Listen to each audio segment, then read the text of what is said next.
CMRL Exalogic ഇടപാടിൽ മുഖ്യമന്ത്രിയുടെ മകൾ വീണയെ പ്രതി ചേർത്ത SFI വീണ തൈക്കണ്ടേലിനെ കൂടാതെ CMRL ഉദ്യോഗസ്ഥരെയും പ്രോസിക്യൂട്ട് ചെയ്യാൻ കേന്ദ്ര കമ്പനികാര്യ മന്ത്രാലയത്തിന്റെ അനുമതി ലഭിച്ചു. ഡൽഹിയിലെ പ്രത്യേക കോടതിയിൽ SFI കുറ്റപത്രം നൽകി.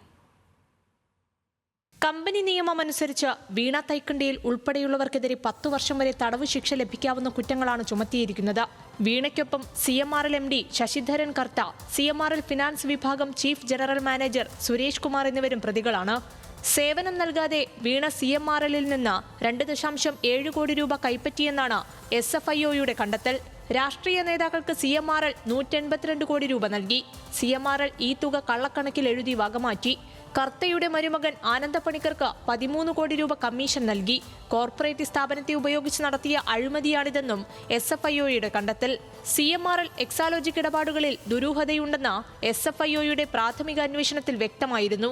പ്രോസിക്യൂഷൻ അനുമതി ലഭിച്ച സാഹചര്യത്തിൽ സാമ്പത്തിക കുറ്റകൃത്യങ്ങൾ കൈകാര്യം ചെയ്യുന്ന കൊച്ചിയിലെ കോടതിക്ക് വിചാരണ ആരംഭിക്കാം. വിചാരണ നടപടിയുടെ ഭാഗമായി വീണയടക്കമുള്ള പ്രതികൾക്ക് സമൻസ് അയക്കും.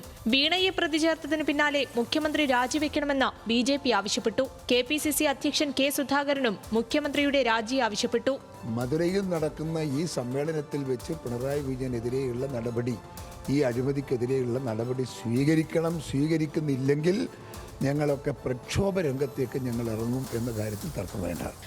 കേസായി കൈകാര്യം ചെയ്യുമെന്ന CPIM സംസ്ഥാന secretary MV Govindan.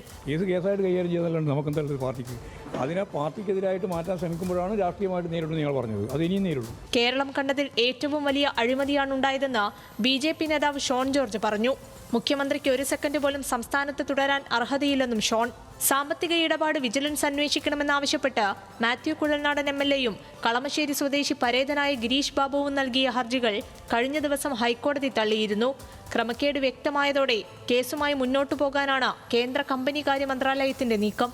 News desk, news Malayalam.